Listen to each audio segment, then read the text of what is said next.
Alfonso, this is Optimus Prime. Transform and roll out!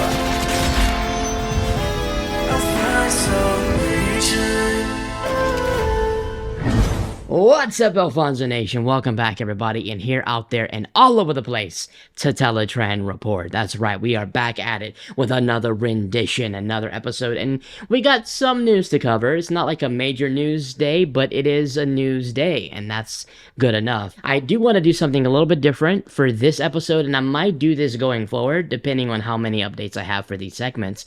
I would like to break apart Teletraan Report into two different segments. I think it's a really good use of the episode, like runtime, to divide the report into two different parts. And that would be the channel report and the franchise report. So the channel report would be basically me giving you guys updates about what is to expected upcoming for this channel, Alfonso Nation, or like what I'm up to, or like what I'm planning to do, because that tends to be a question that's very common from you guys when I get it in my DMs or when I'm live streaming. A lot of it's like, hey, when's this, or when's the next this, or when are you going to do this, or have you ever thought about doing this? And so I feel like in the Teletraan report, while I report on what's going on with the franchise, it'd be pretty cool to add what I'm doing with the channel. So the first segment of this episode is going to be our channel reports. And I think this is going to be kind of cool. I'm kind of digging it. First of all, first and foremost, the biggest report for this would be obviously our huge milestone. We have crossed the 50,000 subscriber mark. That just came out of my mouth. What? It's just not something that I expected I would reach when I first started.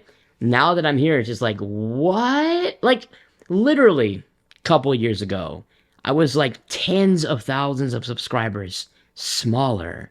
And now we're here. And I know the Rise of the Beast anticipation cycle had a lot to do with it. Some of the things that I was blessed to be able to do probably had a lot to do with it, and obviously the toy hunts. But I just wanted to thank you guys, truly. Wanted to say it officially on the channel. Just give you guys my full, undivided gratitude. Just express how thankful I am that you guys have supported me, you know? Like, the people that and then there's so many of you that I've never met, but have been watching me for so long. To you guys, I give you my heartfelt thanks. Like, we're here, and we are halfway to 100,000 subscribers, which is pretty crazy to think about. I'm very, very, very, very grateful for all of you guys that I have met, and even those that I have not met that have supported this channel. Thank you so much from the bottom of the heart of your boy, Fonz. Let's go! I also just want to say, if there is anything you guys want me to do for the 50K special, because it's kind of crept up on me, and a lot has been happening, especially this year. Good stuff, but just a lot. I didn't have a special planned. I don't know what to do. I mean, yeah, I can do a toy hunt, but I always do toy hunts. Like, I don't know what to do in addition or special. So I'm considering maybe like a live stream where I talk to you guys directly and actually add people on with like webcam and stuff like that. Maybe you guys might want that. I don't know. Let me know in the comments what you guys want to see for a special,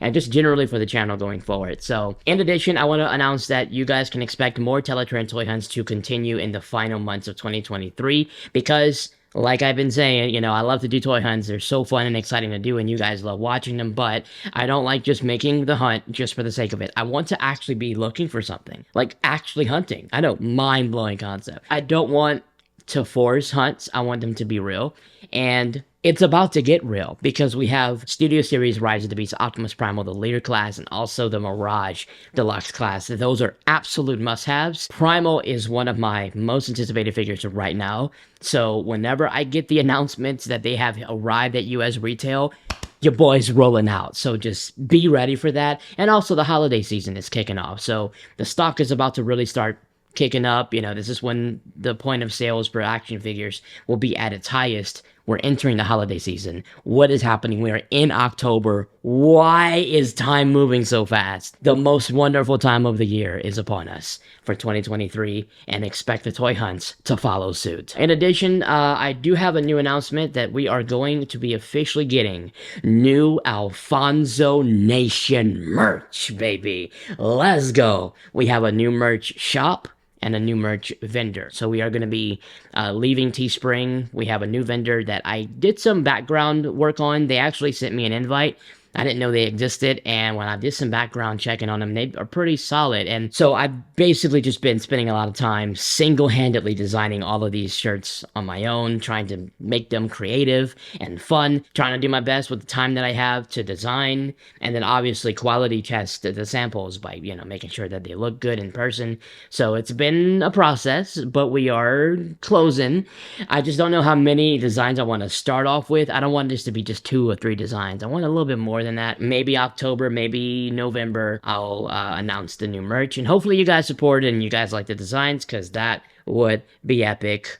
Dare I say epic. All right, so that does it for the channel report. Pretty much just a couple updates. Now let's get into the franchise report. Yes, Transformers Rise of the Beasts. We'll start with that because obviously we have the box office results and we do have merchandise sales that are still ongoing for the film. But I just, the box office results have been out for a while, but I haven't actually spoken about it officially on the channel, and that's what we're going to talk about. The box office run for Transformers Rise of the Beasts has officially completed. The final results are in. It's over. It's over. It's over.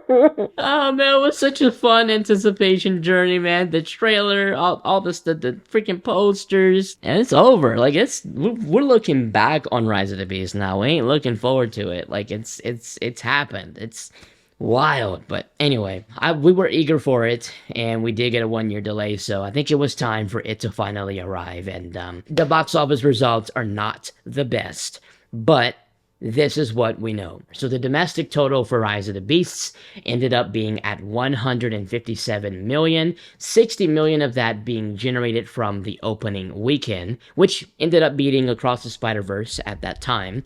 Obviously, it's pretty common. Movies at its opening weekend probably will do better than the others in the competition, ideally, if it's a movie people want to see. And the international total was 281 million. So that brings us at a worldwide tally, at a grand shebang for 438 million worldwide. That is the lowest grossing film in the franchise worldwide, like lower than Bumblebee, which is insane considering the budget, because it had a $200 million production budget. It's a big budget film. Paramount put a lot into it.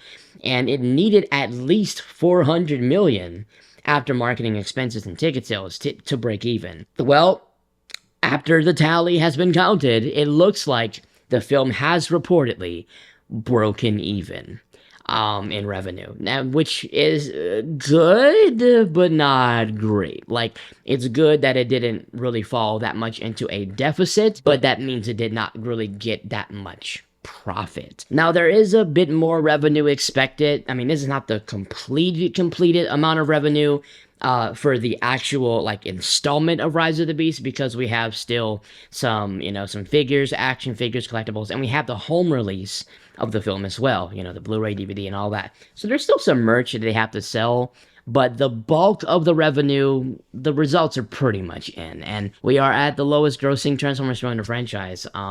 It's not the success we wanted to see. Well, at least the fans, people who really care about Transformers doing well. If you want the success of the franchise, you want the movie to do well. Even if you may not like the movie that much, you care about Transformers doing well, and it's not the success we wanted to see, but there are many factors that contributed to this, and obviously part of that would be the Across the Spider-Verse popularity.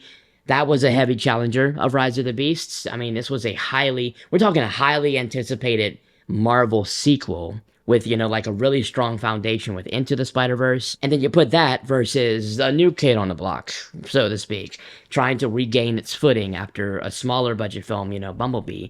And then, on top of that, you had The Flash's opening. Now, Rise of the Beasts experienced a 68% drop in the second weekend due to The Flash's opening. Once again, it's the competition, which to me, I wasn't expecting that much of a drop, because that's a lot, but and especially with the controversy surrounding The Flash, but it happened the way that it happened. I think we probably would have been better off if we pushed the worldwide release to Rise of the Beasts at the same time as the Australia and New Zealand delay was. I think it was the 22nd of June.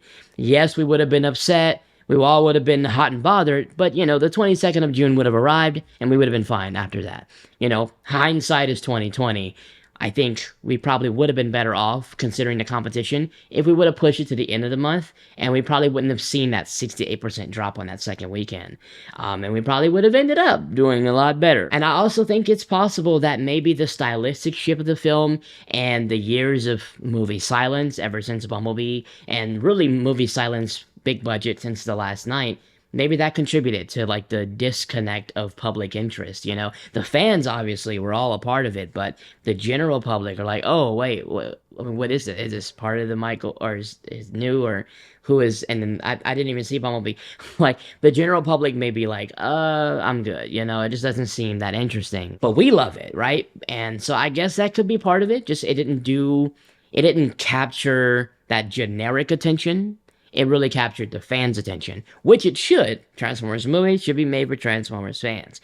But I think there should be also an element that grabs the public and brings them in. I think Michael Bay kind of knew how to do that. Even though the storyline wasn't like tailored for quality with the fans, and we can see that very clearly, he knew how to get the attention of complete strangers to the franchise and just bring that excitement. And I really hope the sequels to Rise of the Beasts, the follow-up and also the finale, presents that. It gives us that. It finds a way to attract that general public attention, that non-fandom attention, while also servicing the fans as well. It's a really tough thing to balance, honestly. And so I think they did well by prioritizing the fans in this, because we felt like we haven't really been prioritized with regard to the lore, with regard to, attention to the G1 story and all of the G1 elements of the plot. But we need the public's attention as well on the big screen to get those kind of numbers we got for Dark of the Moon and Age of Extinction, or even close to that. I like to give the analogy of this film to like those devices they use in hospitals, or even in, let's just use Revenge of the Fallen. When Sam Witwicky died, they had to use that device to like regenerate his heart. They had to rub it together, put it on the chest, and go burp. And that's what I feel like this movie was. It was that initial rub together. Here we go. And I just hope that we have a pulse, because it's time to get moving. Speaking of movies, we got a movie still on the way, which is wild to even say, because I ain't used to that. This time we have another film. This is an all-animated film, and that will be the Transformers 1 2024. Now, we do have a new image behind the scenes from the head of story, Bobby Rubio, courtesy of IG, and all of his team members, just kind of, expressing his love and appreciation for the team members that are working on it. And the image pretty much just shows the title there, and you can see the timeline, maybe the computer, and some of the little figures they might be using for possibly some storyboards as they construct a plot for the film. Bobby Rubio has assured a lot of us, he's been commenting and replying to people saying, we are comprised of true, adamant fans, and we're working hard to shed, new light on stories and characters that we know and love. So it's exciting to see that there are genuine fans behind this project. We know that when you put real passion behind these projects, we've got a pretty good chance of some high quality projects. I mean, this is a pretty simple image. It doesn't really show much, but for me, honestly, to see this at this early stage in the production phase, it's a treat. It's a treat, because we're so far ahead. So huge thanks to Bobby Rubio for sharing it, and also credit to him. We look forward to it. I know I look forward to this whole new journey of movie anticipation, which is the first time I remember we're getting a theatrical release for Transformers back to back within a year's time. That's pretty crazy. That's a sight for sore eyes. Optimus Prime is set to be voiced by the God of Thunder, Chris Hemsworth, which is the last thing I was expecting. But I mean, he has a deep voice. He does have a deep voice, so I guess we'll see. We'll see what he can do. I hope this is the younger version of Optimus Prime, not necessarily Optimus for the whole film. It doesn't really say. But that's what I hope, and maybe later in the film, I hope we get maybe a Peter Cullen cameo, as we see a more matured version of Prime in his conception. We also have an interview with Lorenzo Di Bonaventura, and this was an interview he did a little bit of a while back, and he talked about the scope of the movie and what the goal is, and I think there is some legitimacy to this particularly, and so I'm going to read exactly what he said about Transformers 1. He says, and I quote, "We're going back to the original story of Transformers. So if you're a Transformers fan, you'll know, but if you don't know the story, it's still very interesting. The relationship between Megatron and Optimus Prime, or at this time, they were known as D16 and Orion Pax. So, no, not Megatronus. Interesting. Watching that evolve is something I've wanted to do for a very long time. But we couldn't do it in live action because it would be far too expensive. That is so true, accurate bio. So, for this story, funnily enough, animation works and allows you to do spectacular things and at a price you can afford. If we did it in live action, it would probably have been twice as expensive and easily the most expensive Transformers movie we ever made. So he's basically highlighting the confidence in this being an animated film and the amount of things they'll be able to do with the budget that they have for this film. And they're going to be delving into the lore of the Transformers, talking about the origins of the race, the origins of all the characters, and the origin story of Prime and Megatron. Like the origins film we've been asking for forever. We're getting it. We have a good, solid format with a good, solid studio with a good, solid vision. So we might have a good, solid film. The voice roles that have been announced so far, obviously Chris Hemsworth as Optimus Prime, Brian Tyree Henry as Megatron, Scarlett Johansson as Elita, Keegan-Michael Key as Bumblebee, John Hamm as Sentinel Prime, which Sentinel Prime is in this movie. That's amazing. Lawrence Fishburne as Alpha Trion. We're getting a movie on the big screen with Alpha freaking Trion. Bro. Now, this is not a live action film, so we're not going to see them filming in the streets, which is it kind of hurts the whole anticipation journey, because it's like when you see them filming in the streets, it really brings it in, like this is about to happen. But since it's animated, it'll likely all be done in a studio behind the scenes somewhere, and we might just get a lot of news for it. I'm hoping for a really solid trailer. Don't know when it will happen, but we know that the film is going to be officially releasing on September 13th, 2024. That's if it doesn't get delayed again. Well, hopefully not.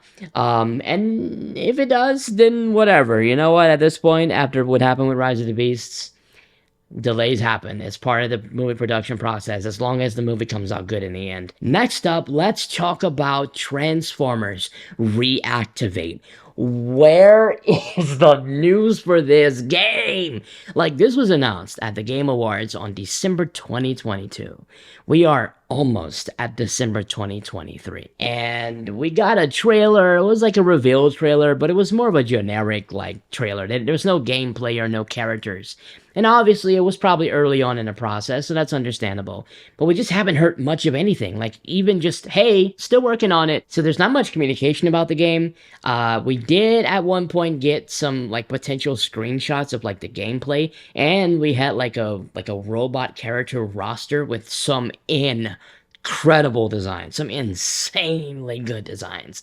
And it includes Starscream, Slipstream, Hot Rod, Soundwave, Sunstreaker, Ironhide, and Windblade. All of them looking absolutely insane. But no news for the most part until hopefully tomorrow, because we may have some news regarding this game either during or after this upcoming event, Unreal Fest 2023. We did get a report saying that Splash Damage and Bulkhead Interactive, the developers of the game, are going to be hosting an event that will be celebrating their work for this game and other games like Project Astrid and War Dogs. And that event is set for tomorrow. As the time I've recorded this video, it is October 2nd. Well, tomorrow, October 3rd, 2023. Now, this is something we're not sure if they're going to be announcing these things or talking about it privately where the public doesn't have any access to it, or if they will release something for the public knowledge. We don't know. I mean, it literally just might happen with nothing. We're hoping this is a chance we might get some type of promotional content or just some news. And if we don't get it here, the next best estimation would be at the Game Awards 2023. You know, they announced it at 2022 Game Awards, while the 2023 Game Awards in December might be the next best estimated time that we might hear something. And I really hope that happens, given that it is literally an entire year after the initial announcement. It probably won't be on the same level as Fall of Cybertron, but I want to keep an open mind and see what they have to offer. We just don't have anything yet. But when it is released, it will be released for PC and consoles, and we are still awaiting a release date. I think there's a closed beta period that's happening. Either we're in it now, or we're entering into it. And I don't know if they're going to be doing a public beta, possibly. But regardless, we need something. And finally, the last topic of the day, we'll talk about, now I don't really want to talk about figures in Teletraan Report. I want to focus on movies, shows, games, like media. But this is worth mentioning because this was kind of like a hot topic. A lot of people have been talking about this. So I'll bring it up because it is something part of this October final part of the year. Now, we know that Hasbro PulseCon 2023 just concluded with some reveals of the next lineup of releases, including the debut of their new Legacy United line featuring some familiar faces. Now, after the event, there was obviously a considerable amount of fans voicing their disappointment for not seeing any Studio Series reveals during the event, and I was one of them. I was like, I want Studio Series. Now, despite Hasbro Pulse not really doing this, like not known for Studio Series reveals during PulseCon, it's understandable that some fans who may not have known that or may not have realized that to still kind of feel disappointment, or even those fans who believe that it shouldn't be that way, that we should have PulseCon reveals for Studio Series, to kind of be a little bit concerned and disappointed. So we got a response from Hasbro's BMAC, and he confirms that the first wave of 2024 Studio Series is set to be revealed this month, October 2023. Let's go, which is exciting. And along with that, he did say that there's some more new stuff expected before that. So October will be the month of some Studio Series reveals, announcements, which is cool, and some other new stuff, I guess, before that. Now, what we see could be pretty much anything, but I hope we get to see whatever this Bumblebee movie Megatron, or / Movie 6 Megatron is. I hope he looks anything like the Megatech Monocrack, because that would be absolutely awesome. It's just a superior design for Megatron in that film, and so that would be pretty cool if we get something like that. For Transformers Rise of the Beast, obviously we have yet to see Studio Series Autobot Wheeljack, so we need to see him. And there's also Stratosphere as a character, which would be awesome to see in that lineup. In addition, apart from live action, there is a wide range of Gamer Edition figures that we have yet to see and we can still be getting in the future. So the possibilities for these reveals are pretty expansive. So this month, October 2023, will contain a batch of reveals that will lead us into the next year's slate. And in addition to that, we do have the Transformers Rise of the Beast home release, baby. We are getting the Blu-ray, the 4K Ultra HD to DVD, the official home release for Rise of the Beast on October 9th. So if all of these things come to fruition, we're looking at a pretty stacked month, which is exciting. We got hopefully some news, we got definitely some reveals, and we have definitely the home release of Rise of the Beasts, which is exciting. So comment below which figure you would like to see be revealed. What are you most hyped to see in the future? And or which home release version of Rise of the Beast, like which format that you're most aiming for. I want to get like a steelbook of some kind, some like 7 movie collection, like nice steelbook, some limited edition thing. I don't know what they're going to do, but that would be pretty awesome. But that's pretty much it. That's the bulk of the news for the Teletraan Report. Just wanted to keep you guys updated and let you guys know my thoughts on a lot of these things that's been happening. It's been a pretty hectic, pretty crazy year, but a good year. And I'm really excited. I'm really happy that Rise of the Beast ended up the way that it did. I just wish it would have financially performed as well as I enjoyed it, and a lot of fans that I know enjoyed it. But hey, the future is still bright. We still have the 2024 film. We have hopefully the Rise of the Beast sequel. We've got new figures. We have a lot to anticipate. We have a new game. So the best is hopefully still yet to come. And so I say, let them come. No, I'm just kidding. Anyways, that's all for today. Hope you guys enjoyed this report. If you did, drop a like on it. If you're new, subscribe. And yes, let me know in the comments below what you think about all this. What are your thoughts? And stay tuned. We got some new partnerships. We got new merch. We got new stuff. We got some subscribers. Let's go. We be freaking hype and toy hunts. That's pretty much it. Hope you guys enjoyed it. I will see you all in the next one. Home team.